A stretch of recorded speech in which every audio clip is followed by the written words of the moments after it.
আমি জানি তুমি সারাদিন অনেক কষ্ট পেয়েছো, সেই জন্য আমি সরি ইলোনি। সকাল থেকে তোমার সাথে যা যা হয়েছে এই সব কিছুই সাকিব আর আমার প্ল্যান ছিল। গতকাল বিকেলে সাকিব আবার আমার কাছে এসেছিল, আমাকে বলেছিল ও শুধু তোমাকে ভালো রাখতে চায়, তোমার ভালোর জন্য হলেও বিয়েটা আটকাতে চায়। সন্ধ্যায় তমালকে ডেকে আমাকে নিয়ে ও বৈঠকে বসেছিল, সেখানে ও নিজেই তমালকে সবটা বুঝিয়ে বলেছিল। আমাদের বিয়ের কথাও গোপন করেনি, সব কথা খুলে বলার পর এটাও বলেছিল যে আমাদের বিয়ের কথা যেন তমাল আর কাউকে না জানায়। সাকিব নিজের মুখে সবটা বলায় তমালের বিশ্বাস করা ছাড়া আর কোনো উপায় ছিল না।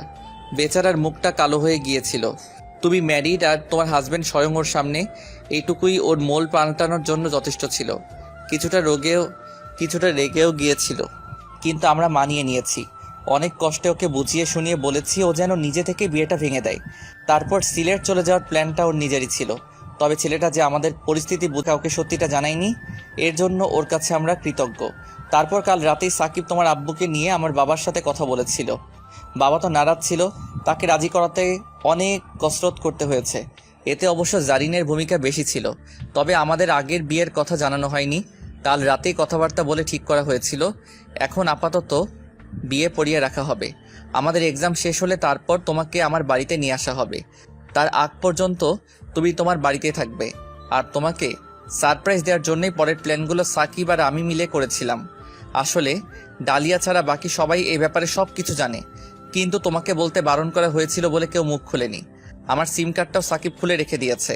তারপর নতুন সিম কার্ড নিয়েছি, কিন্তু তুমি যে কেঁদে কেটে সাগর বানিয়েছো এসব খবর আমাকে কেউ দেয়নি। কিছুক্ষণ আগে তাহসিন জানিয়েছে। দেখো, প্ল্যানটা কিন্তু তোমার ভাই আমার মাথায় ঢুকিয়েছে, সো আমার একার দোষ নেই। ইলোরা পাথুরে মূর্তির ন্যায় অবাক দৃষ্টিতে এরেনের দিকে তাকিয়ে আছে। এরেনের কথাগুলো শোনার পরও তার যেন বিশ্বাস হতে চাইছে না এই মানুষটার সাথেই আবার তার বিয়ে হতে চলেছে। অন্য কারোর সাথে তার বিয়ে হচ্ছে না। উত্তেজনায় ইলোরা হঠাৎ ফুপিয়ে কেঁদে উঠল। কান্নার তোড়ে সে কোনো কথাই বলতে পারল না। ইলোরার কান্না দেখে এরেন ভ্যাবাচাকা খেয়ে গেল। হন্তদন্ত হয়ে বলল, ইলোনি, তোমাকে অনেক বেশি কষ্ট দিয়ে ফেলেছি তাই না? আমি সরি, প্লিজ কেঁদো না। আর কোনোদিনও আমি এভাবে কষ্ট দিব না তোমাকে, প্রমিস করছি। ইলোরার কান্না একটু থামল না। এরেন হতাশ হয়ে বলল, সরি বললাম তো বাবা, তোমাকে কিন্তু এখনও হলুদ ছোঁয়ানো হয়নি। তার আগে কেঁদে কেটে সাজ নষ্ট করে ফেলছো। আজ সারাদিন তোমার সাথে কথা বলিনি তো। আচ্ছা, আজ সারা রাত তোমার সাথে অনেক কথা বলবো, ওকে?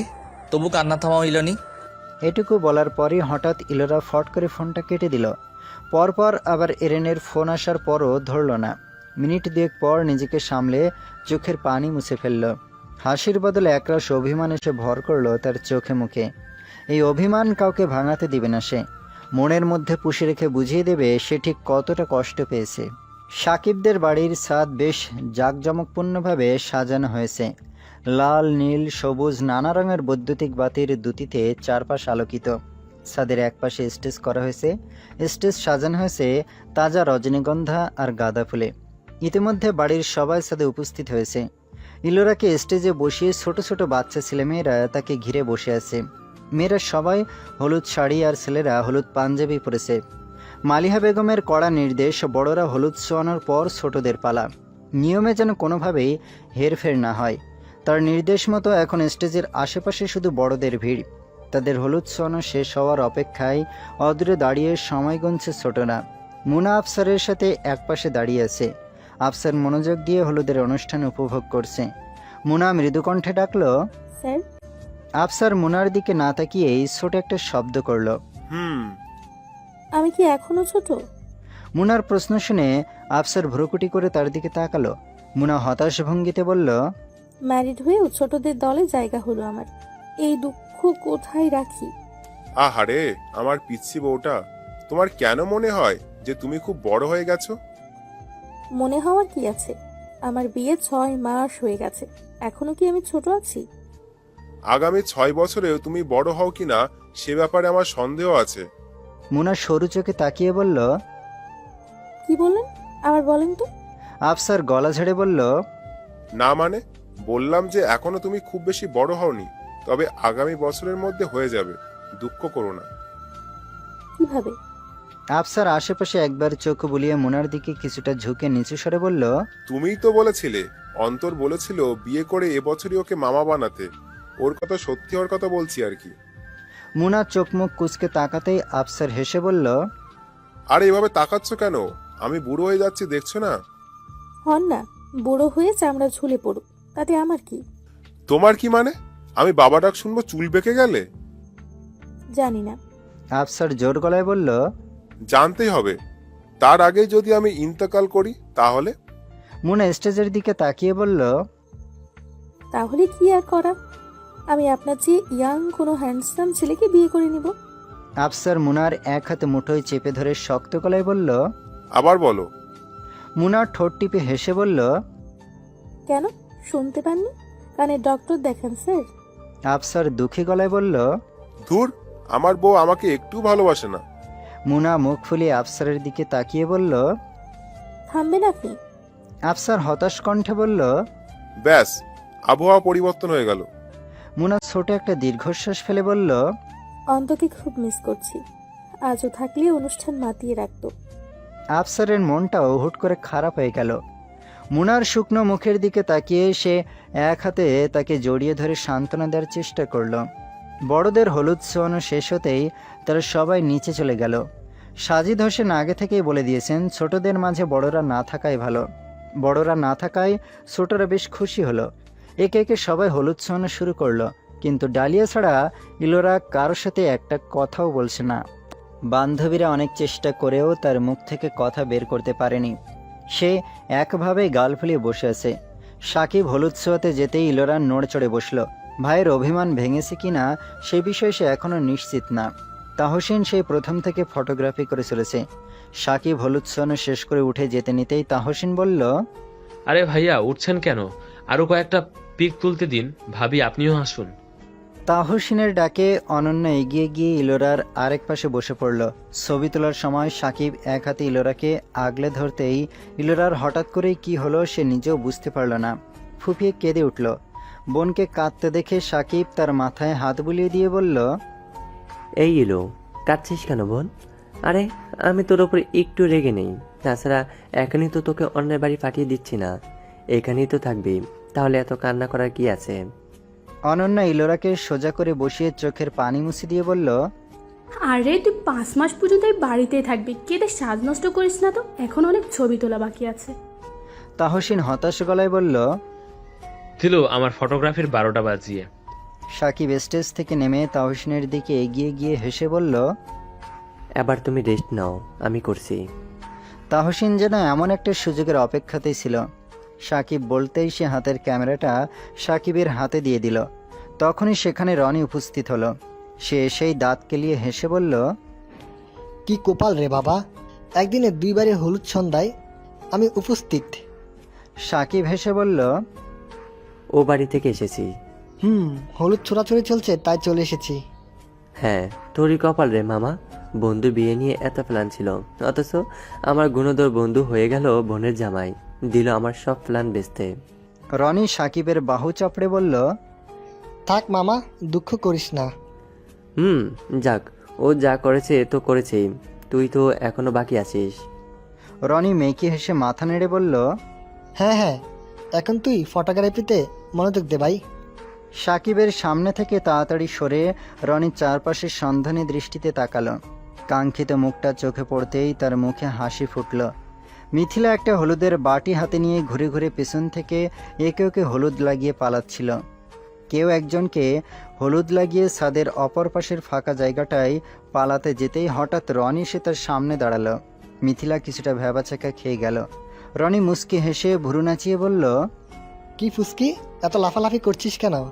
মিথিলা স্বস্তির নিঃশ্বাস ফেলে কপাল কুঁচকে বলল, হুট করে এসে থামবার মতো সামনে দাঁড়িয়েছেন কেন? ভয় পেয়েছি না আমি?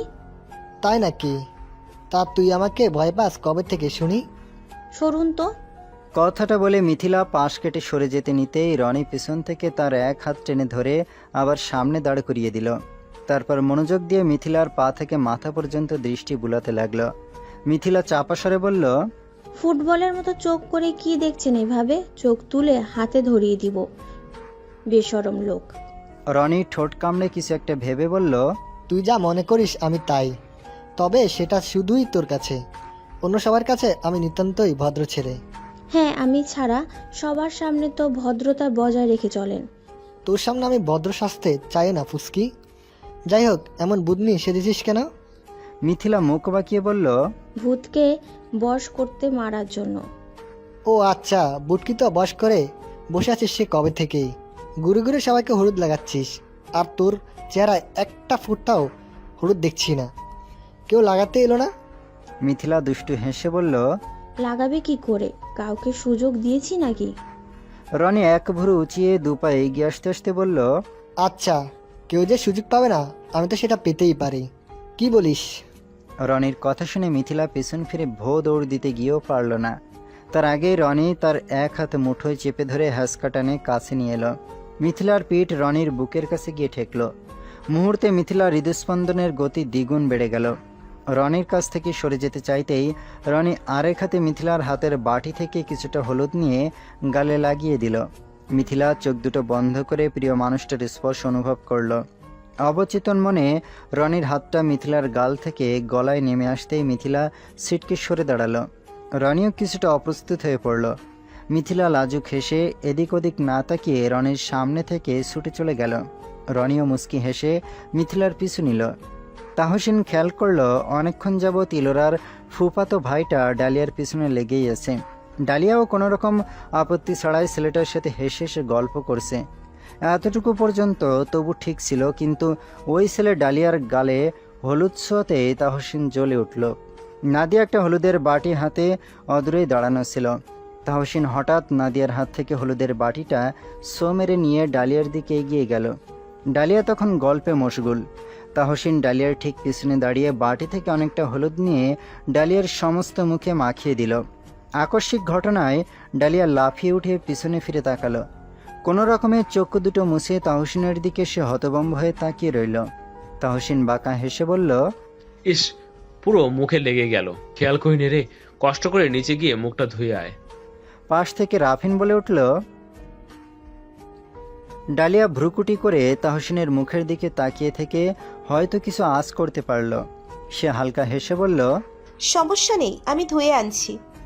কথাটা বলে ডালিয়া দ্রুত পায়ে হেঁটে নিচে চলে গেল। ডালিয়া চলে যেতেই তাহসিন বাটি থেকে আরেকটু হলুদ নিয়ে রাফিনের মুখে মাখিয়ে দিয়ে হেসে বলল, আরে ভাই, বোনের বিয়েতে একটু হলুদ ছোঁয়াতে দিবেন না? এটা কেমন দেখায়? কথাটা বলেই তাহসিন দ্রুত পায়ে সেখান থেকে সরে গেল। রাফিন এবার ডালিয়ার মতোই হতভম্ব হয়ে ফ্যালফ্যাল করে তাকিয়ে রইল। এতক্ষণ অবধি নাদিয়া আর টুম্পা তাহসিনের কার্যকলাপ খেয়াল করছিল। টুম্পা খিলখিল করে হেসে উঠলেও নাদিয়ার চোখে মুখে একরাশ কালো মেঘ এসে ভিড় করল। না চাইতেও মনটা খারাপ হয়ে গেল। সে আলগোসে একটা তপ্ত দীর্ঘশ্বাস চেপে গেল। সাকিব অনন্যাকে ডেকে বলল, অনু, আমি নিচে যাচ্ছি, ওদের সবাইকে নিয়ে তুই নিচে চলে আসিস। অনন্যা হেসে বলল, আরে শোনো, ইলোর বান্ধবীরা মনে মনে খুব অস্বস্তিকর পরিস্থিতির মধ্যে আছে, তা কি জানো? না তো, কেন? ওরা তো এ বাড়িতে নতুন আসেনি, এর আগেও অনেকবার এসেছে। হ্যাঁ, ওই দিন এই লোকে পালাতে হেল্প করলো না সবাই মিলে, সেই জন্যই তোমাদের সামনে কিছুটা লজ্জায় আছে। সাকিব হেসে বলল, ওদের বলে দাও কেউ ওদের ওপর রেগে নেই। অনন্যা মাথা দোলালো। সাকিব অনন্যাকে পাশ কাটিয়ে চলে যেতে গিয়েও আবার দুপা পিছিয়ে এলো। অনন্যা কিছু বুঝে ওঠার আগেই সাকিব হুট করে তার গালে চটাস করে একটা চুমু খেয়ে বলল, এত সুন্দর করে সেজেছিস কেন? নতুন করে প্রেমে পড়ে গেছি। অনন্যা প্রতিউত্তরে কিছু বলার আগেই সাকিব মুচকি হাসি মুখে ঝুলিয়ে দ্রুত পায়ে হেঁটে চলে গেল। অনন্যা লাজুক হেসে সাকিবের চলে যাওয়া পথের দিকে আর চোখে তাকালো। সবার হলুদ ছোঁয়ানো শেষ হওয়ার পরও ইলোরা মুখ খুলল না। অরিশা কপাল চাপড়ে বলল, ওই, তুই কতক্ষণ এমন প্যাঁচার মতো মুখ করে থাকবি? একটা ছবিতেও মুখে হাসি নেই, কেউ দেখলে বলবে এই মেয়েকে ধরে বেঁধে বিয়ে দিচ্ছে। অরিশার সাথে বাকি সবাই তাল মিলালো। ইলোরা সেসব কথায় কান্না দিয়ে হঠাৎ বলে উঠল, অন্তকে ভীষণ মিস করছি রে। ইলোরার কথায় সবার মুখের হাসিটুকু মিলিয়ে গেল। হারিয়ে যাওয়া বন্ধুটাকে আজ তার পুরো বন্ধুমহল খুব করে মিস করছে, কিন্তু সে যে সবার ধরাছোঁয়ার বাইরে। অরিশা একটা দীর্ঘশ্বাস ছেড়ে পরিস্থিতি স্বাভাবিক করার জন্য মেকি হেসে বলল, যাই হোক, ইলোর মুখ থেকে কথা তো বের হলো। বেশ কিছুক্ষণ সবাই মিলে আড্ডা দেওয়ার পর নিচে চলে গেল। খাওয়া দাওয়া সেরে সবাই বিদায় নিয়ে যার যার বাড়ি চলে গেল। ইলোরা রুমে ঢুকে তাড়াতাড়ি শাড়ি চেঞ্জ করে ফ্রেশ হয়ে তবেই স্বস্তি পেল। তখনও মিথিলা আর ডালিয়া রুমে আসেনি। অনেকক্ষণ ধরে এক জায়গায় ঠায় বসে থাকায় পা দুটো ব্যথা করছে। বিছানায় উঠে সে অলস ভঙ্গিতে শটান শুয়ে পড়ল। চোখ দুটো বন্ধ করার সাথে সাথেই দরজা খোলার শব্দ হলো। চোখ খুলে দেখল মালিহা বেগম রুমে এসেছেন। ইলোরা মাকে দেখে উঠে বসল। মালিহা বেগম এগিয়ে এসে বিছানায় বসতে বসতে প্রশ্ন করলেন, ক্লান্ত লাগছে? ইলোরা মুখ ফুলিয়ে বলল, পা ব্যথা করছে, অনেকক্ষণ এক জায়গায় বসেছিলাম তো। তোমার খাওয়া হয়েছে? হ্যাঁ, এইটা তোর কাছে রাখতো। মালিহা বেগম একটা বক্স এগিয়ে ধরলেন। ইলোরা এতক্ষণ মায়ের হাতের দিকে খেয়াল করেনি। বক্সটার দিকে তাকিয়ে সে বলল, গহনার বক্স। মালিহা বেগম মাথা দোলালেন। ইলোরা মায়ের হাত থেকে বক্সটা নিয়ে খুলে ফেলল। বক্সের ভেতরে এক সেট গহনা দেখে সে অবাক হয়ে বলল, এসব কার আম্মু? একদম নতুন মনে হচ্ছে। মালিহা বেগম মুচকি হেসে বললেন, হ্যাঁ, এটা তোর আব্বু আর আমি মিলে তোর জন্য গড়িয়ে রেখেছিলাম। এত টাকা খরচ করতে গেলে কেন? এত দামি গহনার কি দরকার ছিল? এর থেকে মেয়েটা আমাদের কাছে দামি বেশি। বিয়ে হয়ে পরের ঘরে চলে যাওয়ার পর তো তেমন কিছু দেওয়া হবে না। ইলোরার চোখে পানি চলে এলো। সে গহনার বাক্সটা পাশে রেখে মায়ের এক হাতে মুঠোয় চেপে ধরে ধরা গলায় বলল, আমাকে মাফ করে দিও আম্মু, তোমাদের অনেক কষ্ট দিয়ে ফেলেছি আমি। মালিহা বেগম মলিন হেসে বললেন, বাবা মায়েরা এসব মনে রাখে না, তাই এসব বাদ দে। এই তো মাত্র সেদিন ছোট ছোট পায়ে সারা বাড়ি দৌড়ে বেরিয়েছিলি, এত তাড়াতাড়ি কত বড় হয়ে গেলি, বিয়ে করে শ্বশুর বাড়িও চলে যাবে। ইলোরা মাকে জড়িয়ে ধরে মৃদু শব্দ তুলে কেঁদে উঠল। কান্না ভেজা কণ্ঠে বলল, আমি কি মানিয়ে নিতে পারবো আম্মু? আমার খুব ভয় লাগে, যদি না পারি। মেয়ের কান্নার শব্দ কানে যেতেই মালিহা বেগমের চোখ দুটো ভিজে উঠল। মুহূর্তে তিনিও দু হাতে মেয়েকে জড়িয়ে ধরে গুনগুনিয়ে কেঁদে উঠলেন। ডালিয়া আর মিথিলা রুমে এসে দেখল মা মেয়ের সমানতালে কেঁদে চলেছে।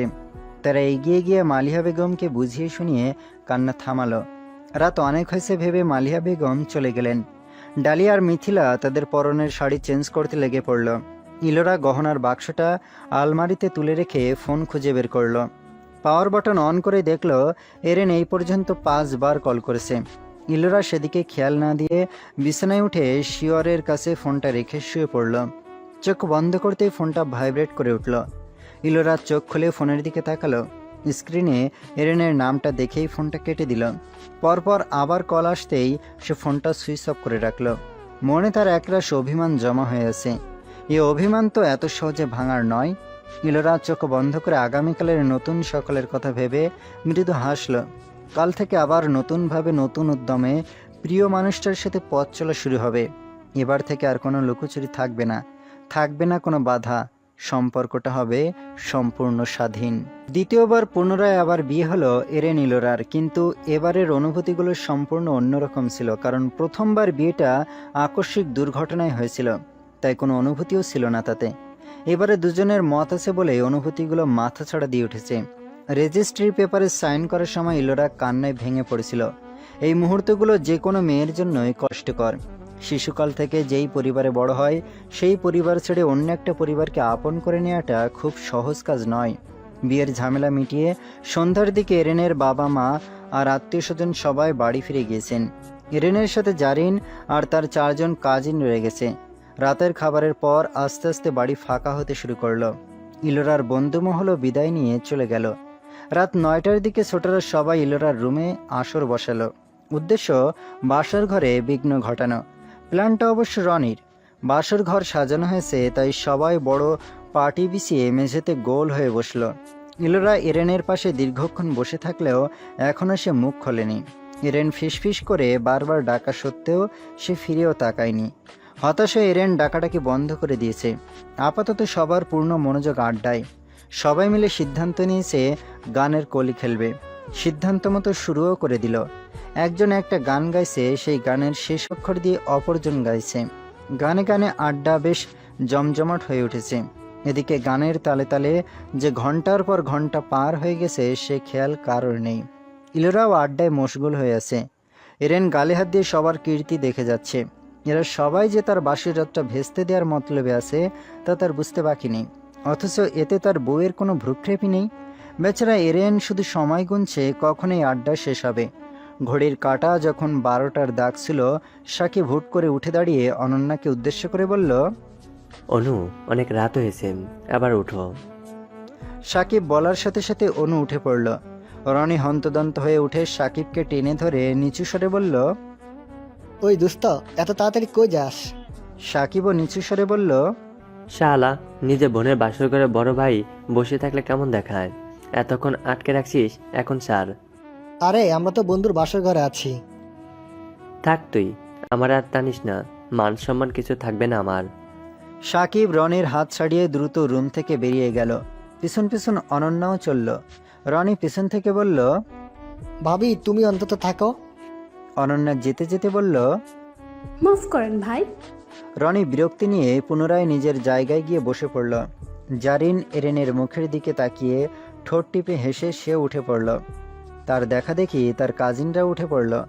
রনি অবাক হয়ে বলল, আরে তোমরা উঠছো কেন? আড্ডা তো শেষ হয়নি। জারিন বলল, 5 মাস পর আমাদের বাড়িতে আবার বাসরঘর সাজিয়ে বাকি আড্ডা দেব, এখন ঘুম পাচ্ছে। মিথিলা মুখ ফুলিয়ে বলল, এত সহজে ছেড়ে দিবেন আপু? তো জারিন হেসে বলল, পরের বার পুষিয়ে নেব, এত সহজে ছেড়ে দেওয়ার পাত্রী আমি নই, এখন বরং তোমরা হাতিয়ে নাও। জারিন তার কাজিনদের নিয়ে চলে গেল। তাদের দেখা দেখি ইলোরার কাজিনরাও সবাই একে একে দাঁত কেলিয়ে উঠে চলে গেল। রনি আর মিথিলা চেষ্টা করেও কাউকে আটকাতে পারল না। শেষে শুধু বাকি ছিল ডালিয়া, মিথিলা আর রনি। ডালিয়া উঠে বলল, মিথি চল, আমার ঘুম পাচ্ছে।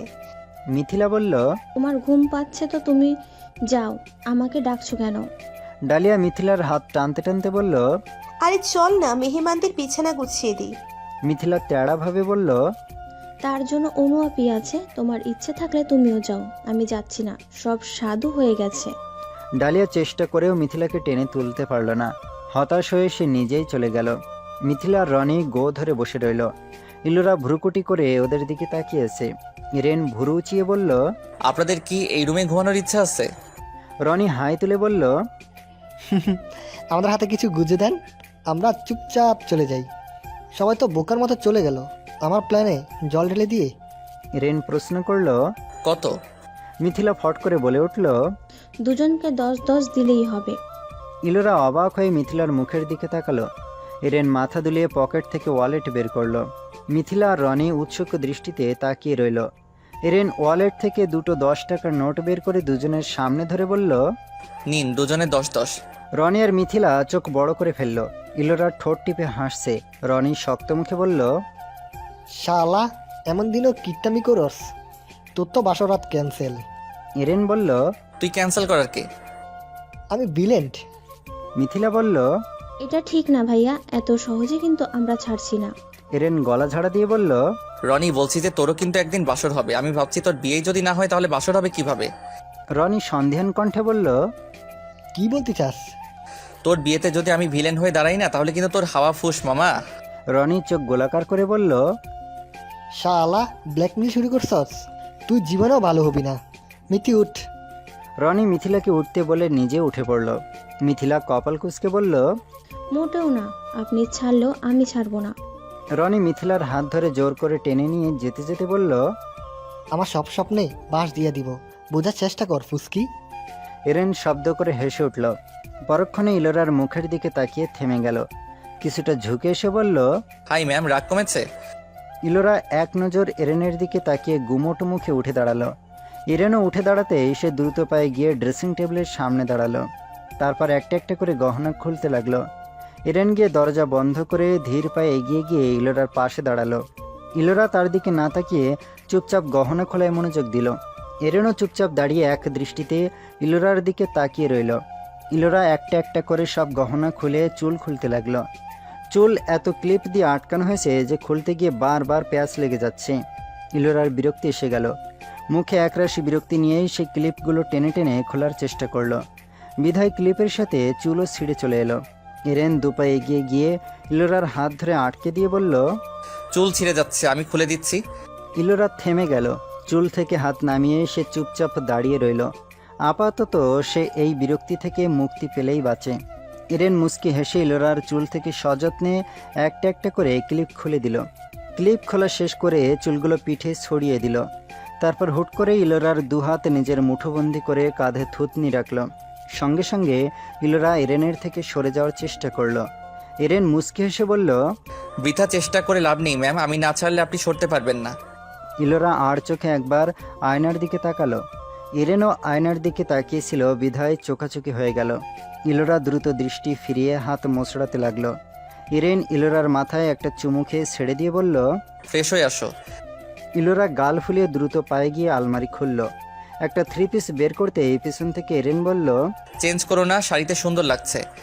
ইলোরা কি ভেবে হাতের 3 পিসটা পুনরায় আলমারিতে রেখে দিয়ে নিঃশব্দে ওয়াশরুমে চলে গেল। সে ফ্রেশ হয়ে বেরোনোর পর এরেনও নিঃশব্দে ওয়াশরুমে ঢুকে গেল। আপনি কি থাকবেন না বাড়ি চলে যাবেন? মিথিলার প্রশ্নে রনি তার মাথায় চাটি মেরে বলল, কথাও শিখিসনি, কোথায় বলবি আর যাওয়ার দরকার নেই, কাল তো আবার আসতেই হবে, আর বলছিস না থাকবো না চলে যাব, গাদা। থাকতে ইচ্ছা করলে থাকেন, না বলছে কে? আমার ঘুম পাচ্ছে, গুড নাইট। মিথিলা ঘুরে চলে যাওয়ার জন্য পা বাড়াতেই রনি হঠাৎ তার হাত ধরে হ্যাঁচকা টান দিয়ে দেয়ালের সাথে চেপে ধরল। মিথিলা হকচকিয়ে গিয়ে ঢোক গিলল। ভয়ার্ত কণ্ঠে বলল, কি করছেন এটা? বাড়িতে কেউ দেখলে কেলেঙ্কারি হয়ে যাবে। রনি মিথিলার মুখের দিকে এক দৃষ্টিতে তাকিয়ে বলল, কেউ নেই তো, এতক্ষণে সবাই শুয়ে পড়েছে। মিথিলা কাপা গলায় অনুরোধ করে বলল, প্লিজ ছাড়ুন, আমার খুব ভয় লাগছে। রনি মিথিলার আরেকটু কাছে এগিয়ে যেতেই মিথিলার সারা শরীরে কম্পন ধরে গেল। রনি ঠোঁট এলিয়ে হেসে বলল, এমনিতে তো সবসময় মুখ দিয়ে খই ফোটে, কাছে এলে কাঁপাকাঁপি শুরু হয় কেন? মিথিলা অসহায় মুখে তাকাতেই রনি মিথিলার কপালে ঠোঁট ছুঁয়ে দিল। মিথিলা চোখ দুটো খিসে বন্ধ করে ফেলল।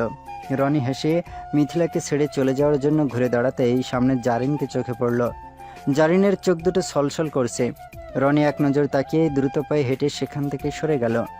মিথিলা ভীষণ অপ্রস্তুত হয়ে এলোমেলো দৃষ্টিতে জারিনের দিকে তাকালো।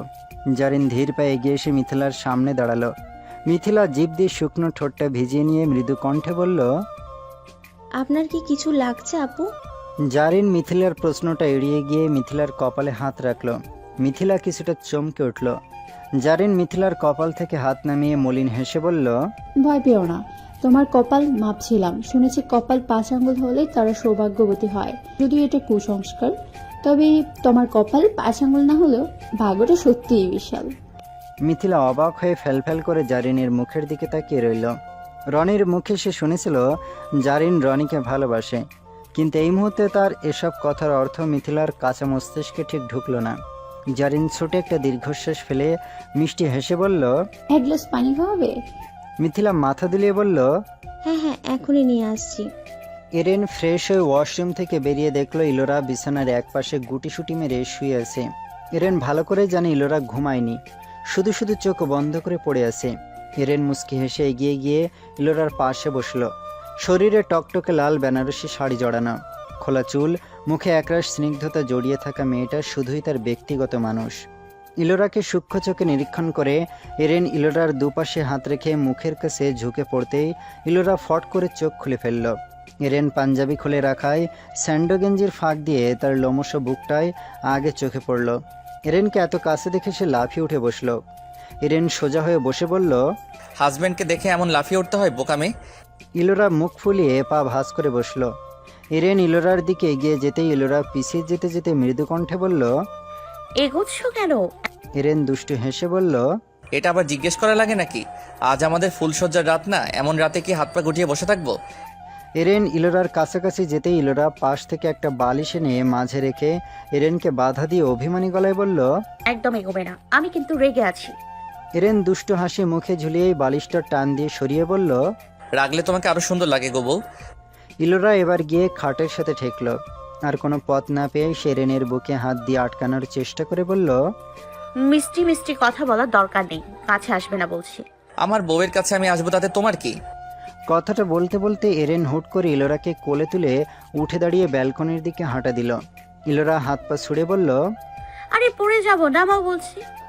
এরেন ব্যালকনিতে গিয়ে ইলোরাকে কোল থেকে নামিয়ে দিল। ইলোরা সরতে যেতেই এরেন ইলোরার দুপাশে রেলিংয়ে হাত রেখে আটকে ফেলল। ইলোরা অভিমানী মুখটা অন্যদিকে ফিরিয়ে নিতেই এরেন বলল, এই লোনি, সরি বলেছি তো। ইলোরা গুমোট মুখে এরেনের দিকে তাকিয়ে বলল, সরি বললেই খালাস, আমি যে কষ্ট পেয়েছি তা কিছু না। এরেন অপরাধের মতো মুখ করে বলল, আর কোনোদিনও এমন কষ্ট দিব না, প্রমিস। ইলোরা ভুরু জোড়া কুঞ্চিত করে অপর দিকে ঘুরে দাঁড়িয়ে রেলিংয়ে হাত রাখল। এরেন ইলোরাকে পিছন থেকে আলতো করে জড়িয়ে ধরে বলল, চলো আজ সারা রাত জেগে ওই থালার মতো সুন্দর চাঁদ দেখি। ইলোরা হামি তুলে বলল। আমার ঘুম পাচ্ছে।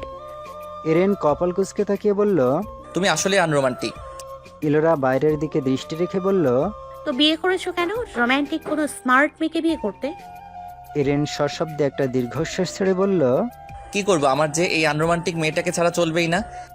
ইলোরার ঠোঁটের কোণে স্মিত হাসির রেখা ফুটে উঠল। এরেনের বুকে হেলান দিয়ে দাঁড়িয়ে সে চোখ বন্ধ করে বলল, সব কেমন ম্যাজিকের মতো মনে হচ্ছে। এমন কিছু হবে সত্যি ভাবিনি। এরেন ইলোরার মাথার সাথে নিজের মাথা ঠেকিয়ে বলল, আমি ভেবেছিলাম সাকিব যখন তোমাকে আমার বাড়ি থেকে নিয়ে এসেছিল তখনই আমার ধারণা হয়েছিল ও কিছু একটা করবে। আর যাই হোক, তোমাকেও কষ্ট পেতে দিবে না, তোমাকে একটু বেশি ভালোবাসে। ইলোরা চোখ খুলে বলল, কিন্তু কখনো মুখে প্রকাশ করতে পারে না। এরেন হেসে বলল, ভাইদের ভালোবাসা এমনই হয়, বোনকে নিজের জীবনের থেকে বেশি ভালোবাসলেও তা মুখে প্রকাশ করে না। তাদের ভালোবাসাটা সবসময় অপ্রকাশিতই, কিন্তু খুব মজবুত। ইলোরা হুট করে প্রশ্ন করে বসল। তুমি আমাকে কতটা ভালোবাসো? এরেন হাসি মুখে জবাব দিল, যতটা ভালোবাসলে তোমার আর এক ফোঁটাও ভালোবাসার অনুভব হবে না ততটা। কিন্তু আমি হয়তো কোনোদিন আমার সম্পূর্ণ ভালোবাসাটা প্রকাশ করতে পারবো না, তবু যুগ যুগ ধরে এইভাবে ভালোবাসতে চাই। ইলোরা আবার চোখ বন্ধ করে নিল। এরেনের বুকে মাথা ঠেকে চুপচাপ দাঁড়িয়ে রইল। মিনিট খানেক পর ঘাড়ে গরম নিঃশ্বাস পড়তেই সে চোখ খুলল। ততক্ষণে রেন তার ঘাড়ে মুখ গুজে দিয়েছে। ইলোরা কেঁপে কেঁপে উঠল। এই স্পর্শ সে আগেও পেয়েছে, কিন্তু আজ যেন অনুভূতিগুলো সম্পূর্ণ অন্যরকম লাগছে। হয়তো এটাই নতুন শুরুর অনুভূতি। এরেনের হাত ইলোরার শাড়ি ভেদ করে পেট ছুঁতে ইলোরা দুহাতে খপ করে এরেনের হাত চেপে ধরল। এরেন ইলোরার ঘাড়ে লম্বা একটা চুমু খেয়ে ইলোরাকে নিজের দিকে ঘুরে দাঁড় করিয়ে কোমর ধরে কাছে টেনে নিল। ইলোরা লাজুক হেসে মাথা নিচু করল। এরেন বলল, ইলোনি, আজকের দিনে আমার থেকে তোমার কিছু চাওয়ার নেই? ইলোরা এরেনের বুকে মুখ গুজে বলল, ওই যে বললে যুগ যুগ ধরে এভাবেই ভালোবাসতে চাও, এটাই আমার সব পাওয়া হয়ে গেছে। এর থেকে বেশি কিছু চাওয়ার নেই আমার। এরেন দু হাতে ইলোরাকে নিজের সাথে মিশিয়ে নিয়ে বলল, আমার তো চাওয়ার আছে। ইলোরা প্রশ্ন করল, কি? এরেন ইলোরার কানের কাছে মুখ নিয়ে ফিসফিস করে বলল, ছোট্ট একটা ইলিওনি চাই, এখন না, তোমার অনার্স শেষ হওয়ার পর। ইলোরার লজ্জায় এরেনের বুকে আরও মিশে গেল। এরেন বলল, ভাবছি হানিমুনে যাব, আপত্তি আছে? ইলোরা মাথা দুলিয়ে না বুঝালো। এরেন আবার প্রশ্ন করল, কোথায় নিয়ে যাব জিজ্ঞেস করবে না? ইলোরা পুনরায় মাথা দুলিয়ে মৃদু কণ্ঠে বলল, যেখানেই নিয়ে যাও, শুধু এভাবে আগলে রাখলেই হবে। এরেন শব্দ করে হেসে বলল, বুকের মধ্যে ঢুকে যাবে নাকি আজ?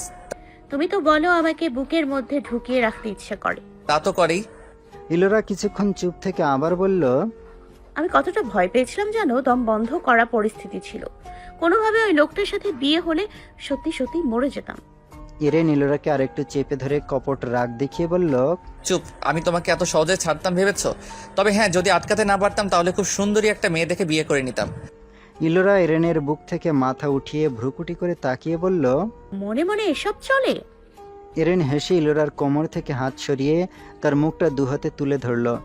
আদরে গলায় বলল, যুগ যুগ ধরে আমার মনে ইলোনি নামক ঔষধটাই জেগে বসে থাকো। আমার প্রেমাসুখ সরাতে যে আমাকে একমাত্র এই ঔষধটাই সক্ষম। ইলোরা মুখটা গোল করে করে বলল, ঔষধের মতো আমাকে পানি দিয়ে গিলে খাওয়ার মতলব?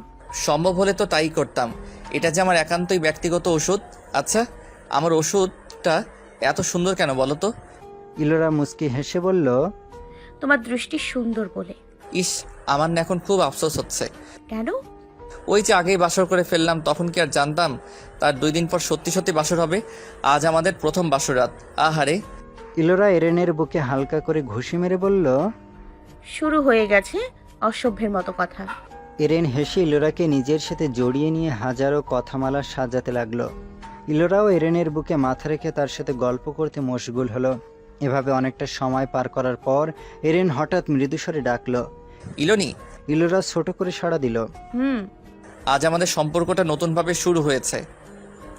আজ থেকে আর কোনো বাধা থাকলো না। আমি যখন ইচ্ছা তোমাকে এভাবে নিজের সাথে জড়িয়ে রাখতে পারবো, স্বাধীনভাবে তোমাকে নিয়ে ঘুরে বেড়াতে পারবো। চলো আজ আমরা নতুন শুরুটা আবার নতুনভাবে করি, একে অপরের অস্তিত্বে সম্পূর্ণ মিশে যাই। ইলোরা ঠোঁটে ঠোঁট চেপে মাথা নিচু করে ফেলল। এরেন ইলোরার কপালে ঠোঁট ছুঁয়ে তাকে পাজাকলা করে রুমের দিকে পা বাড়ালো। ইলোরা এরেনের বুকে মুখ গুজে ফেলল। আজ থেকে শুরু হলো তাদের ভালোবাসার এক নতুন অধ্যায়। জীবন কখনো থেমে থাকে না, তার মতো সে চলতে থাকে। তার যে থামার কোনো নিয়ম নেই। জীবনে অনেক ঘটনা প্রবাহ তৈরি হয়, আবার তা গতও হয়ে যায়, কিন্তু আমাদের মনে হয় চোখের পলকে দিন চলে গেল। এভাবে এরেন ইলোরার বিয়ের দুটো মাস পার হয়ে গেল। এই 2 মাসে তাদের 2 পরিবারের মধ্যে বেশ ভালো সম্পর্ক তৈরি হয়েছে। এরেন নিজের স্বভাবসুলভী শ্বশুরবাড়ি গিয়ে খুব একটা থাকে না, মাঝে মাঝে গিয়ে সবার সাথে দেখা করে আসে, হয়তো একদিন বা এক রাত। ভার্সিটিতে এখন ইলোরার সাথে এসে স্বাধীনভাবে কথা বলে ঘুরে বেড়ায়। মাঝে মাঝে কোথাও বসে দুজন গল্প করে কিংবা পড়ন্ত বিকেলে রিক্সা নিয়ে শহর চষে বেড়ায়। বলতে গেলে দুজনেই বেশ সুন্দর সময় পার করছে। আজ মাহাদি আরিশাকে প্রপোজ করেছে। এতদিনে ছেলেটাকে আরিশার মন্দ লাগেনি। খুব বেশি রূপবান না হলেও চেহারায় আকর্ষণীয় ভাব আছে। গম্ভীর ভদ্র স্বভাবের ছেলেটা প্রেমিক হিসেবে মন্দ নয়। আরিশাও তাই নিজের সিঙ্গেল জীবনের ইতি টেনে মাহাদির প্রপোজাল অ্যাকসেপ্ট করে নিয়েছে। আজ আবার আরেকবার অন্তরকে স্মরণ করা হয়েছে।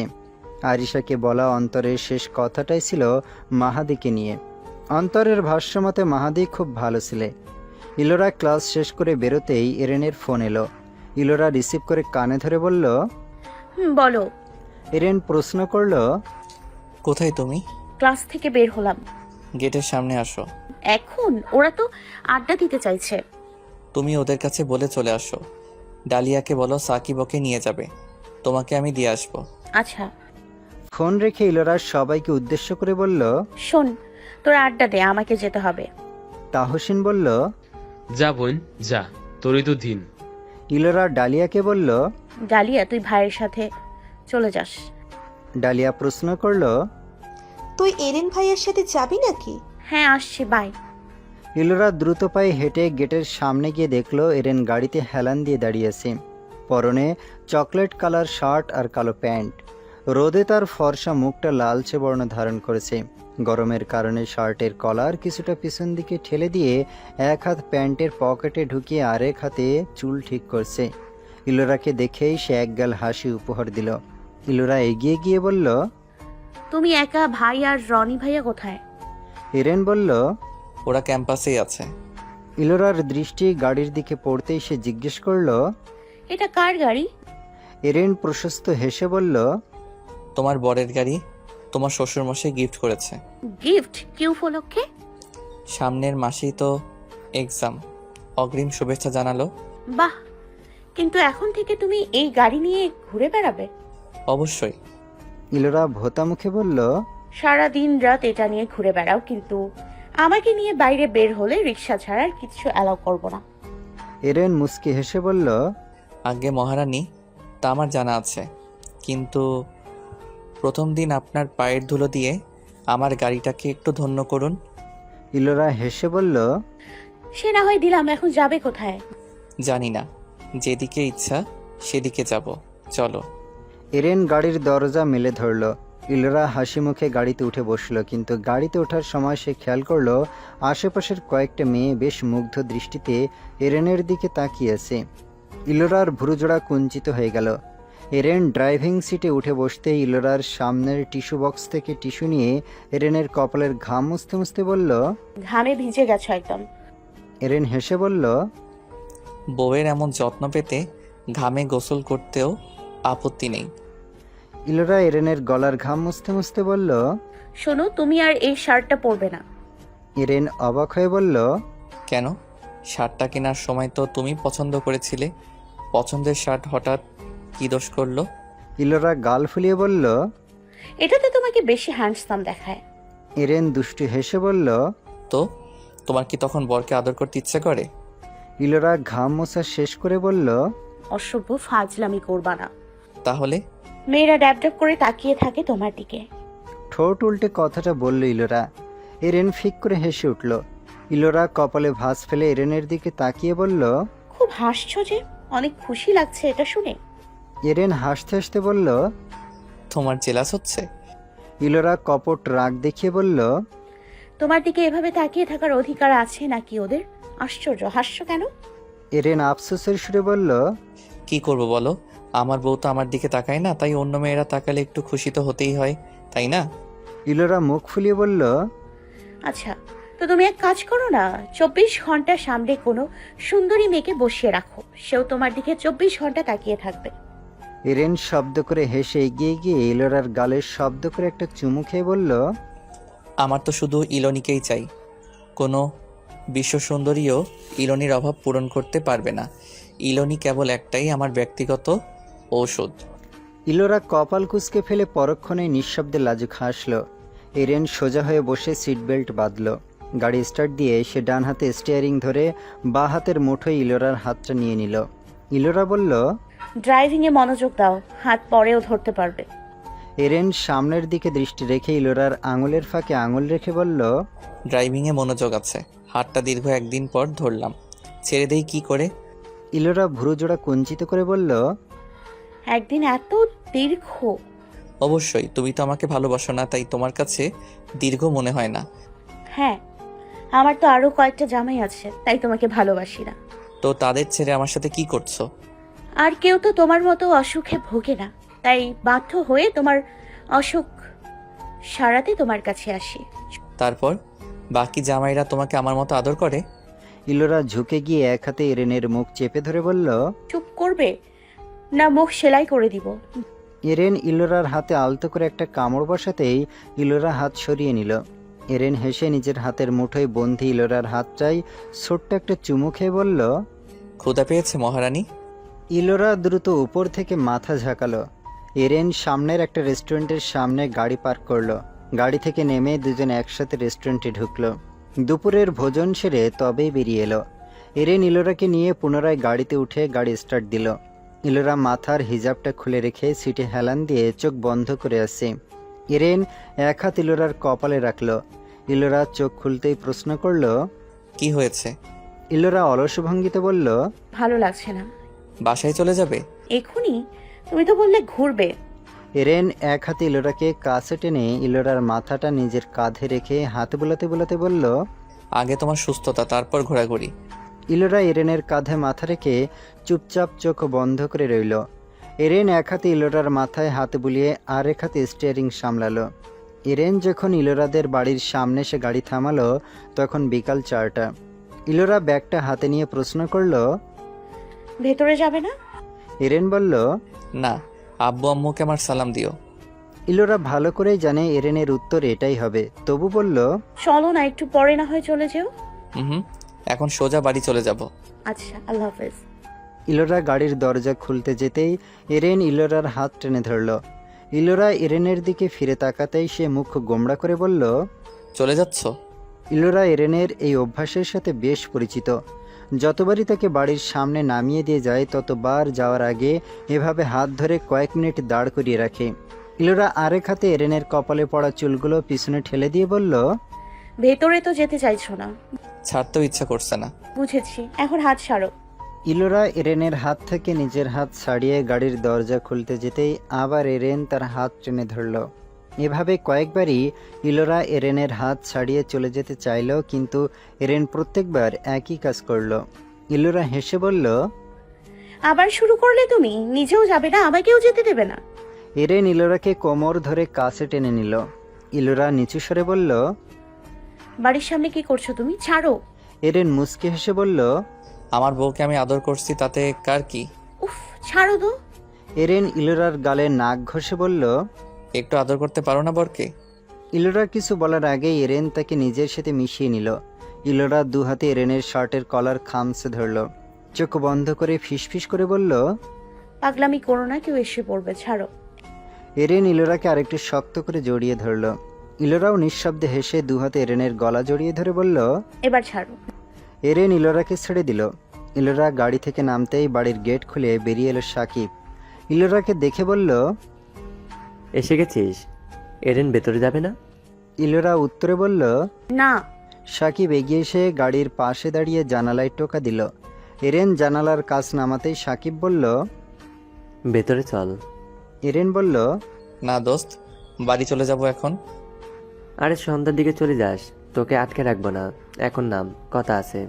কি কথা? বলছি ভেতরে চল আগে। এরেন সাকিবের কথায় গাড়ি স্টার্ট দিল। সাকিব গেট খুলে দিল। এরেন বাড়ির ভেতরে ঢুকে গাড়ি পার্ক করে নেমে গেল। ততক্ষণে ইলোরা ভেতরে চলে গেছে। এরেন সাকিবের সাথে কথা বলতে বলতে ভেতরে চলল। ইলোরার দম ফাটা হাসি দেখে এরেন বিছানায় পা ঝুলিয়ে বসে কপাল কুঁচকে তার দিকে তাকিয়েছে। এরেনের মুখভাব দেখে ইলোরার হাসির বেগ আরও বেড়ে যাচ্ছে। এরেন কিছুক্ষণ চুপচাপ ইলোরার হাসি দেখে তারপর বলল, এত খুশি লাগছে, বিয়ে করবে আবার? ইলোরা হাসতে হাসতে উপর নিচে মাথা ঝাঁকিয়ে বলল, অবশ্যই করব। এমন যোগ্য পাত্র হাতছাড়া করা কি ঠিক বলো? আচ্ছা, তো বিয়ের ব্যবস্থা করব? ইলোরা আবার উপর নিচে মাথা ঝাঁকালো। এরেন বলল, দুইবার বিয়ে করেও স্বাদ মিটেনি? ইলোরা এবার ডান বায়ে মাথা দুলালো। এরেন হুট করে উঠে গিয়ে ইলোরাকে পাজা কোলে তুলে নিয়ে বলল, মিটাচ্ছি তোমার স্বাদ। ইলোরা ভ্যাবাচাকা খেয়ে হাসি থামিয়ে বলল, কি হলো, কোলে করে শ্বশুরবাড়ি নিয়ে আসবে নাকি আমাকে? এরেন ইলোরাকে নিয়ে বিছানায় ফেলে দিয়ে বলল, ওই যে বললাম বিয়ের স্বাদ মিটাবো। ইলোরা ঢোক গিলে উঠে যেতে নিতেই এরেন হঠাৎ তার উপর ঝাঁপিয়ে পড়ল। এরেনের আকস্মিক আক্রমণে ইলোরা কিছুটা ভড়কে গেলেও নিজেকে সামলে নিল। সে জানে এরেন তার কাছে আসার বাহানা দেখাতেই শুধু শুধু এমনটা করেছে। এরেনের ঠুনকো রাগ দেখানোর কারণ হচ্ছে সাকিবের সাথে সে বাসায় ঢোকার পর শুনল আজ ইলোরার জন্য একটা বিয়ের সম্বন্ধ এসেছে। বেশ যোগ্য পাত্র, কিন্তু ছেলের পরিবার জানত না যে ইলোরা বিবাহিত। এরেনকে কথাটা বলার সময় এটা নিয়ে অনন্যা, ডালিয়া আর মিথিলা এক দফা হাসাহাসি করেছে। তারপর ইলোরা শোনার পর সেও হাসি থামাতে পারেনি। এরেন জানে এটা কাকতালীয় ঘটনা, তবু সবার হাসি দেখে ইচ্ছে করেই ইলোরার ওপর রাগ দেখালো। ইলোরার বুকে মাথা রেখে শুয়ে তাকে আষ্টে পৃষ্ঠে জড়িয়ে রেখেছে এরেন। ইলোরা এরেনের মাথার চুলে বিলি কাটতে কাটতে হঠাৎ করেই আবার মৃদু শব্দ তুলে হেসে উঠল। সঙ্গে সঙ্গে এরেন তার কোমরে মৃদু চাপ দিয়ে বলল, আর মাত্র 3 মাস যেতে দাও, তারপর তোমার হাসি বের করব। ইলোরা বলল, দেরি আছে। ও শোনো, আগামী মাসে তো আমার এক্সাম শুরু। হ্যাঁ জানি। এখন থেকে বেশি শ্বশুরবাড়ি আসা যাবে না, এক্সামের প্রিপারেশন নিতে হবে। মাঝে মাঝে আসবে না? বলতে পারছি না, খুবই কম আসবো। ভার্সিটিতে তো দেখা হবেই। বেশ কিছুক্ষণ দুজন চোখ বন্ধ করে নীরবতায় কাটালো। তারপর নীরবতা ভেঙে ইলোরা জিজ্ঞেস করলো, চা খাবে? এরেন ছোট একটা শব্দ করলো। ছাড়ো, চা করে নিয়ে আসি। এরেন ইলোরাকে ছেড়ে দিয়েই আবার বালিশে মুখ গুজে উপুড় হয়ে শুয়ে পড়ল। ইলোরা উঠে ওড়নাটা গায়ে জড়িয়ে রুম থেকে বেরিয়ে এলো। রান্নাঘরে গিয়ে চা বসানোর সময় অনন্যা এলো। সে এসেই বলল, দে, আমি করে দিচ্ছি, তুই যা। ইলোরা বলল, না আপি, আমি করছি। অনন্যা হেসে বলল, ওহ জামাই রাজা, বইয়ের হাতে চা খাবে বুঝি? ইলোরা গ্যাস অন করে মৃদু হাসলো। অনন্যার সাথে কথা বলতে বলতে চা বানিয়ে ফেলল। চা নিয়ে রুমে ঢুকে দেখলো এরেন ঘুমে মগ্ন। ইলোরা কাছে গিয়ে দুবার ডাক দিতে এরেনের কাঁচা ঘুম ছুটে গেল। ইলোরার হাত থেকে চা নিয়ে কাপে চুমুক দিয়ে সে বিছানা ছাড়ল। চা খেতে খেতে ইলোরার সাথে টুকটাক কথাও হলো। চা শেষ করে এরেন ইলোরার হাতে কাপটা ফিরিয়ে দিল। ইলোরা চায়ের কাপ রেখে এসে দেখলো এরেন শার্ট পরছে। ইলোরা এক ভুরু উঁচিয়ে কিছু একটা ভেবে দৌড়ে গিয়ে এরেনের হাত ধরে আটকে দিল। এরেন সবেমাত্র শার্টের নিচের দিকের 2টা বোতাম লাগিয়েছে। ইলোরার বাধা পেয়ে সে প্রশ্নভরা দৃষ্টিতে তাকালো, কিন্তু ইলোরার তার দিকে না তাকিয়েই শার্টের বোতাম দুটো খুলে ফেলল। এরেন প্রশ্ন করলো, কি করছো? ইলোরা শার্ট টানতে টানতে বলল, খোলো এটা।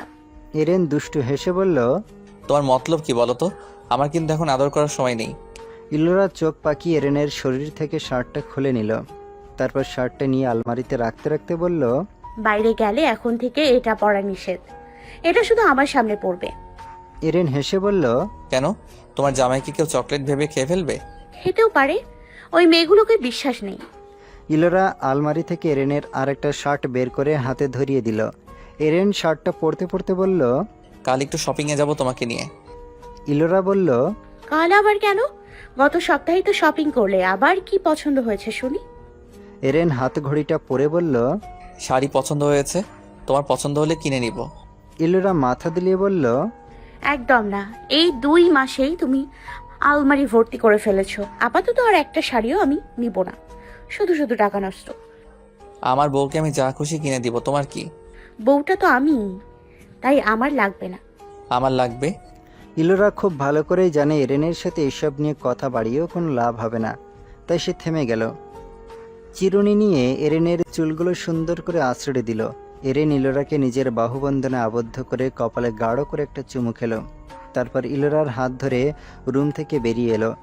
সবার থেকে বিদায় নিয়ে ওই বাড়ি থেকে বেরিয়ে নিজের বাড়ির উদ্দেশ্যে রওনা দিল। পরপর কয়েকবার কারো ডাক কানে যেতেই ঘুম ভেঙে গেল ইলোরার। পিটপিট করে চোখ খুলতেই সাকিবের মুখটা চোখে পড়ল। সাকিব তখনও তাকে মৃদু ধাক্কা দিয়ে ডেকে চলেছে। এত রাতে ভাইকে এভাবে ডাকতে দেখে ইলোরা লাফিয়ে উঠে বসল। ওড়নাটা ভালোভাবে পায়ে জড়িয়ে চোখ কষলে প্রশ্ন করল, কি হয়েছে ভাই? সাকিব ইলোরার হাত ধরে টেনে বিছানা থেকে নামতে নামতে বলল, সেসব পরে শুনিস, আগে আমার সাথে চল। ইলোরা অবাক হয়ে বলল, কোথায়? সাকিব ইলোরার হাত ধরে টেনে রুম থেকে বেরোতে বেরোতে বলল, বেশি প্রশ্ন করিস না। সাকিবের তাড়ায় ইলোরা কিছু জিজ্ঞেস করারও সুযোগ পেল না। বসার ঘরে পা রাখতে দেয়াল ঘড়ির দিকে তাকিয়ে দেখল রাত 3টা বাজে। ইলোরা আরো অবাক হয়ে বলল, ভাই রাত 3টা বাজে, কি হলো হঠাৎ তোমার? সাকিব ততক্ষণে ইলোরাকে নিয়ে দরজার বাইরে বেরিয়ে গেছে। ইলোরার হাত ছেড়ে দরজাটা লক করতে ইলোরা হন্তদন্ত হয়ে বলল, আরে দরজা লক করছো কেন? বাইরে যাবে নাকি? কিন্তু এত রাতে? সাকিব ইলোরার একটা প্রশ্নেরও উত্তর দিল না।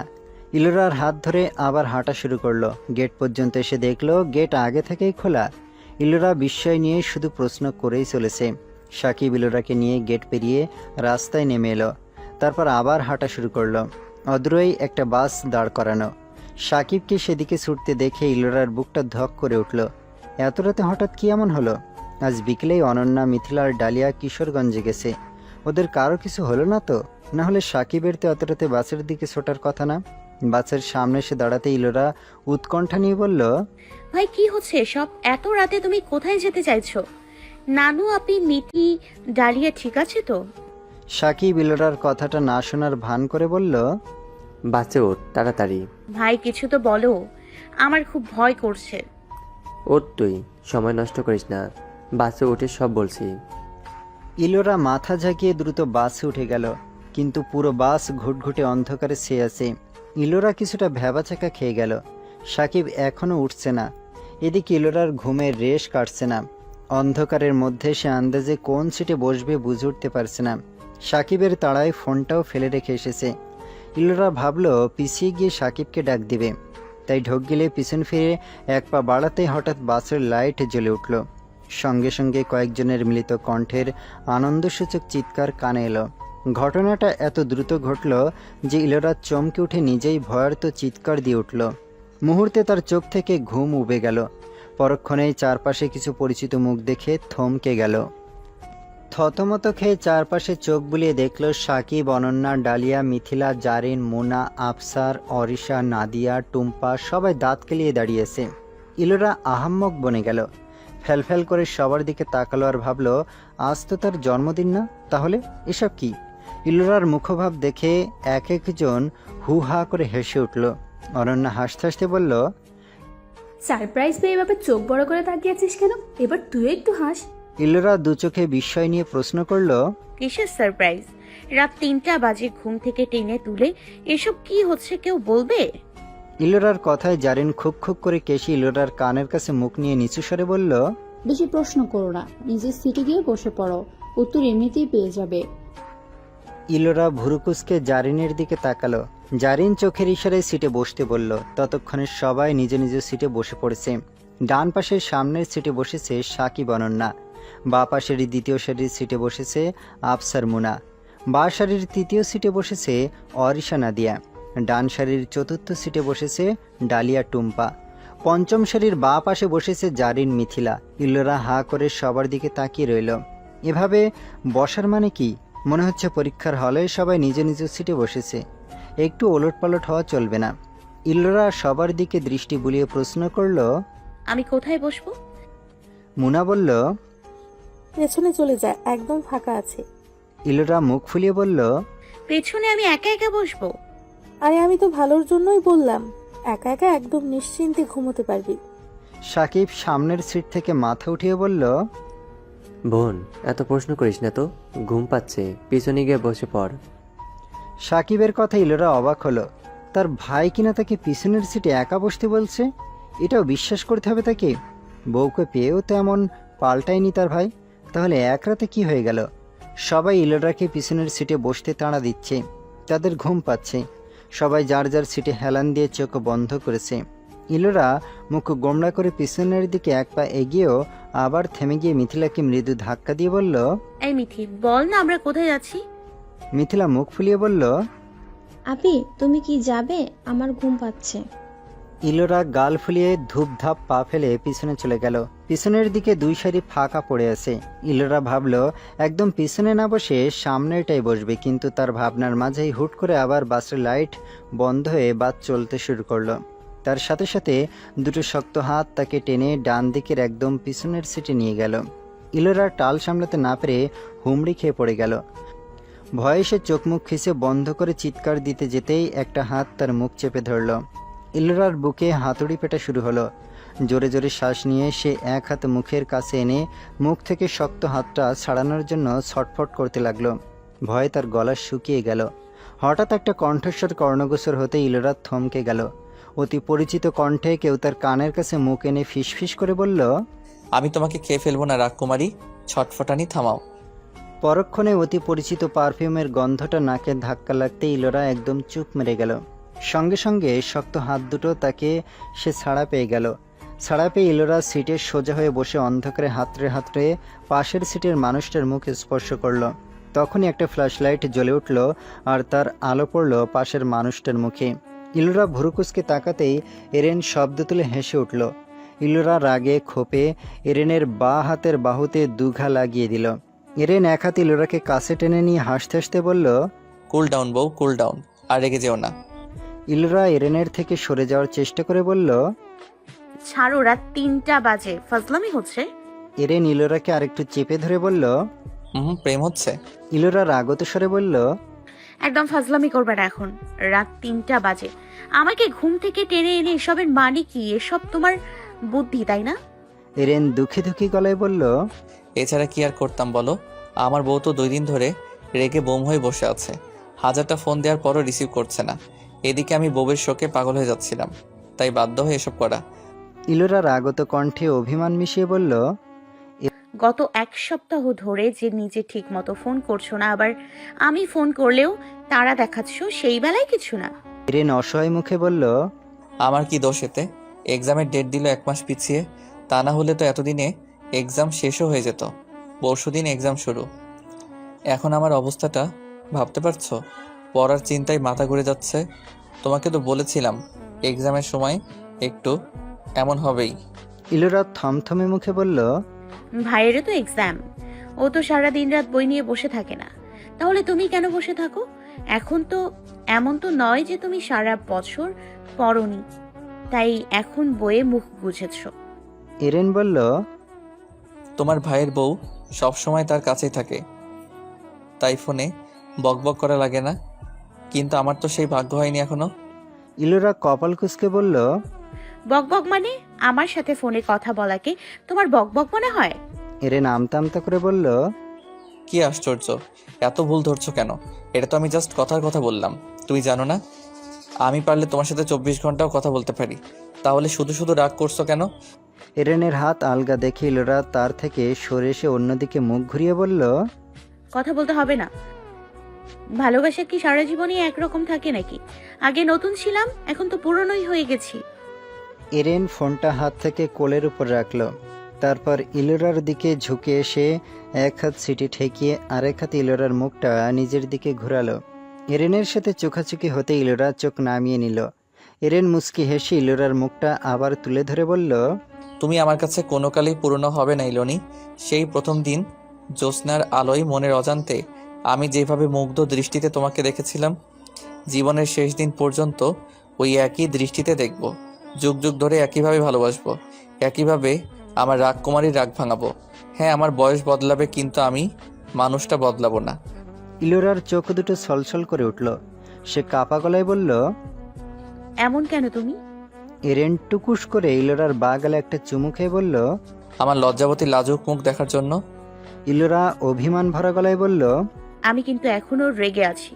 এরেন ভুরু চিয়ে বলল, আচ্ছা, তো আপনার রাগ ভাঙানোর উপায় বলুন তো ম্যাম।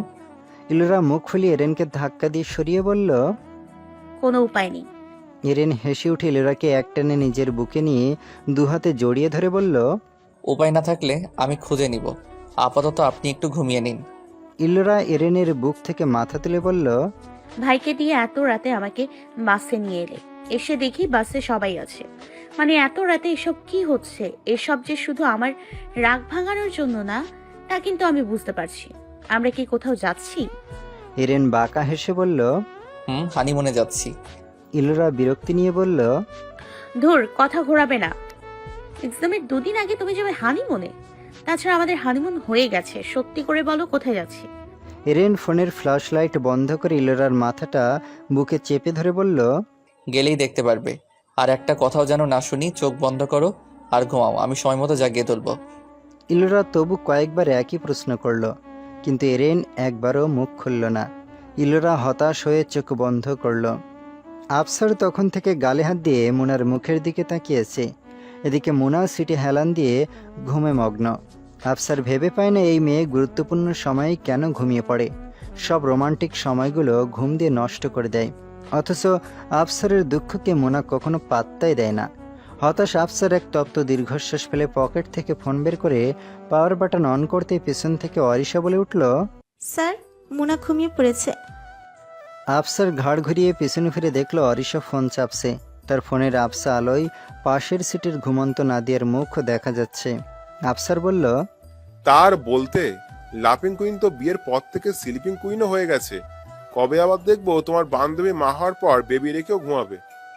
অরিশা হেসে বলল, আপনি তো আছেনই, সমস্যা কি? হ্যাঁ, আমি তো আছি ওনাকে পাহারা দেওয়ার জন্য। তুমি ঘুমাচ্ছ না কেন? অরিশা মেকি হেসে বলল, ঘুম আসছে না। আচ্ছা, আমি কিছুক্ষণ ঘুমিয়ে নেই। Good night. আফসার আবার সোজা হয়ে বসতেই অরিশা ফোনের দিকে তাকালো। মাহাদির মেসেজ, ঘুমিয়ে নাও কিছুক্ষণ, নইলে পরে মাথা ব্যথা করবে। কথা বলার জন্য দিনের বেলা অনেক সময় পাওয়া যাবে। অরিশা মৃদু হাসল। ছেলেটা গম্ভীর স্বভাবের হলেও বড্ড কেয়ারিং। এই ছোট ছোট কেয়ারগুলোই অরিশাকে মুগ্ধ করে। পাশে কারো গুনগুনিয়ে কথার শব্দ কানে যেতেই জারিন নড়ে চড়ে পিটপিট করে চোখ খুলল। পাশে তাকিয়ে দেখল মিথিলা ইয়ারফোন কানে ঢুকিয়ে মুচকি হাসছে। জারিন মিথিলার দৃষ্টি অনুসরণ করে তার হাতের দিকে তাকিয়ে দেখল মিথিলার হাতে ইলোরার ফোন। ফোনের স্ক্রিনে হাস্যোজ্জ্বল রনিকে দেখে জারিনের বুকটা ধক করে উঠল। রনি হাসি মুখে মিথিলাকে কিছু একটা বলছে, আর মিথিলা তা শুনে মুচকি হাসছে। জারিন এক দৃষ্টিতে তাকিয়ে একটা সুখী প্রেমী যুগলের হাস্যোজ্জ্বল মুখ দেখতে লাগলো, অথচ এতেই তার দম আটকে আসতে চাইছে। মিথিলা রনির সাথে কথা শেষ করে পাশ ফিরে তাকাতেই জারিন অপ্রস্তুত ভঙ্গিতে দৃষ্টি ফিরিয়ে নিল। মিথিলাও অপ্রস্তুত ভঙ্গিতে বলল, আপুর ঘুম ভেঙে গেছে। জারিন মিথিলার দিকে তাকিয়ে বলল, হ্যাঁ, আসলে বাসে আমার তেমন ঘুম হয় না। ও। মিথিলা ছোট্ট একটা শব্দ করে সিটে গায়ে দিল। তারপর মাথা নিচু করে চারপাশে তাকালো। বাইরের ল্যাম্পপোস্টের আবসা আলোয় সিটের উপর দিয়ে কারো কারো মাথাটুকুই দেখা যাচ্ছে। মিথিলার মাথায় হঠাৎ দুষ্টু বুদ্ধি ভর করলো। সে দুষ্টু হেসে ফোন ঘেটে সাকিবের নাম্বারে ডায়াল করলো। সাকিব মাত্রই অনন্যাকে কাছে টেনে ঠোঁটে ঠোঁট ছোঁয়াতে যাচ্ছিল, তখনই প্যান্টের পকেটে ফোনটা হঠাৎ সশব্দে বেজে উঠল। সাকিব অনন্যা দুজনেই কিছুটা চমকে উঠল। অনন্যা দ্রুত সাকিবের কাছ থেকে সরে গেল। সাকিব পকেট থেকে ফোন বের করে কপাল কুঁচকে ফেলল। সিট থেকে মাথা উঁচিয়ে পিছনের দিকে তাকিয়ে জোরে বলল, মিথি, তোকে ফোন গিফট করব বলছিলাম না, ওটা কিন্তু ক্যান্সেল হয়ে যাবে। মিথিলা দাঁতে জিভ কেটে মাথা নিচু করে ফেলল। সাকিব ফোন পকেটে ঢুকিয়ে পুনরায় অনন্যাকে কাছে টানতেই অনন্যা ফিসফিস করে বলল, কি শুরু করেছো? পাজিগুলো বোধহয় একটাও ঘুমায়নি। সাকিব হেসে বলল, না, ঘুমাক, আমার কি, আমি তো বউয়ের সাথে প্রেম করার জন্য জেগে আছি। শরীরে মৃদু ধাক্কা অনুভব করতেই ইলোরার ঘুম ভেঙে গেল। চোখ খুলে আড়মোড়া ভাঙতে যেতেই অনুভব করলো সে কারো বাহুবন্ধনে আবদ্ধ। ইলোরা মাথা তুলতেই এরেন মিষ্টি হেসে বলল, উঠুন ম্যাম। ইলোরা এরেনের বুক থেকে সরে এসে বাইরের দিকে তাকিয়ে বলল, কোথায় এসছি? এরেন সিট থেকে উঠতে উঠতে বলল, নামলেই বুঝতে পারবে, চলো ওঠো। ইলোরা উঠতে উঠতে বলল, শীত লাগছে। এরেন বলল, হ্যাঁ, এখানে এখন শীত পড়েছে।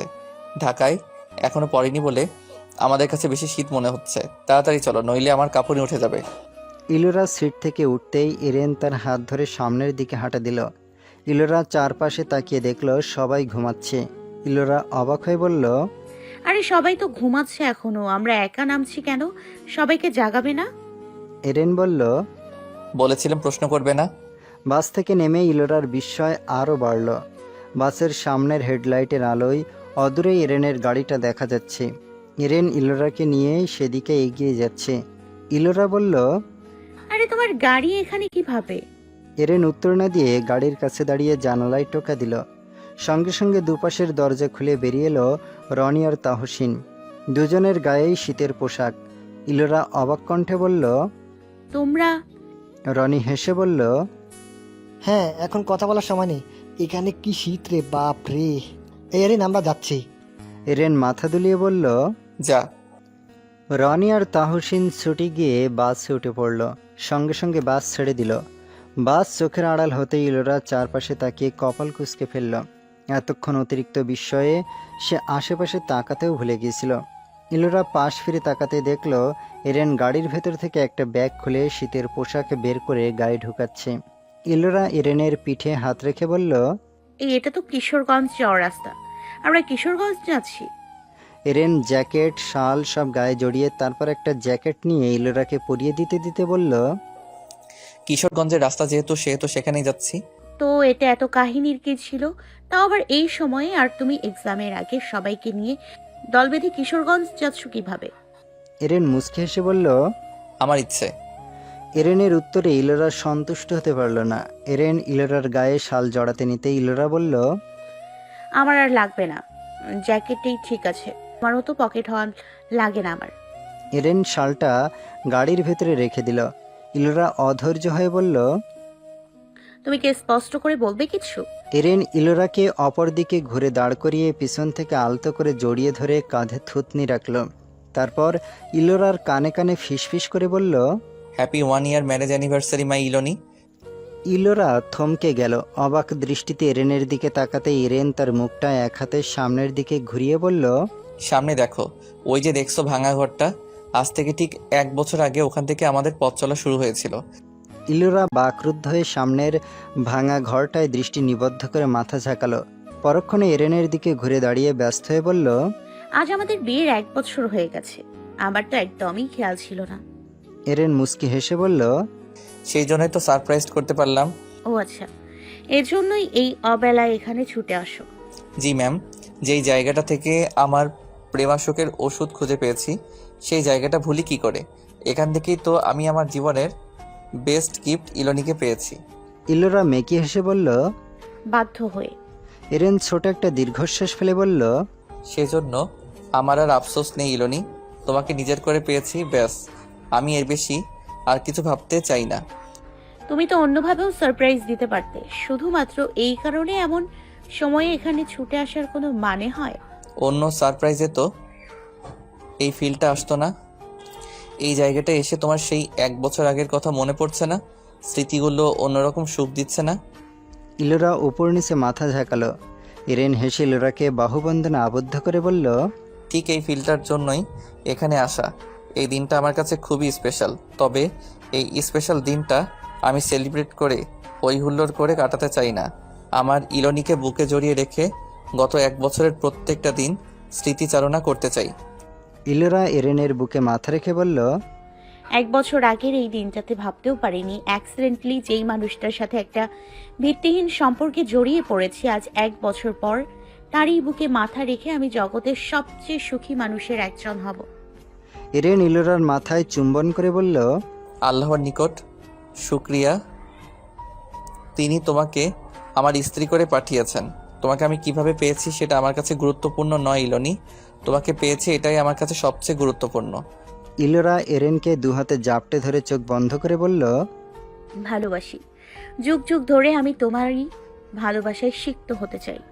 কাছের এক মসজিদ থেকে আজানের ধ্বনি ভেসে আসতে ইলোরা এরেনের বুক থেকে মাথা তুলে বলল, এখন কি মামার বাড়ি যাবে? এরেন মাথা ঝাঁকিয়ে বলল, বাকি সবাই সেখানেই গেছে। হানিমুনে সবাই পিছু নিতে চেয়েছিল কিন্তু আমি নেইনি, তাই আজ সবকটাকে নিয়ে এসেছি। ইলোরা এরেনের থেকে সরে দাঁড়িয়ে বলল, গ্রামের মানুষ এখন এই রাস্তা দিয়ে মসজিদে যাবে, চলো আমরা রওনা দিই। এরেন সম্মতি জানিয়ে বলল, হ্যাঁ চলো। এরেন গাড়ির দরজা খুলতেই কারো মোটা কণ্ঠস্বর শুনে থেমে গেল। ইলোরা এরেনের কাছে সরে দাঁড়িয়ে বলল। বলতে না বলতে লোকজন চলে এসছে। এরেন বলল, সমস্যা নেই, 1 বছর আগে সেই দিন এখন আর নেই। আজ আবার না হয় তৃতীয়বারের মতো এই কনেকে বিয়ে করব, তবে এবার কোনো দ্বিধা থাকবে না। এরেনের কথা শুনে ইলোরার হাসি পেল।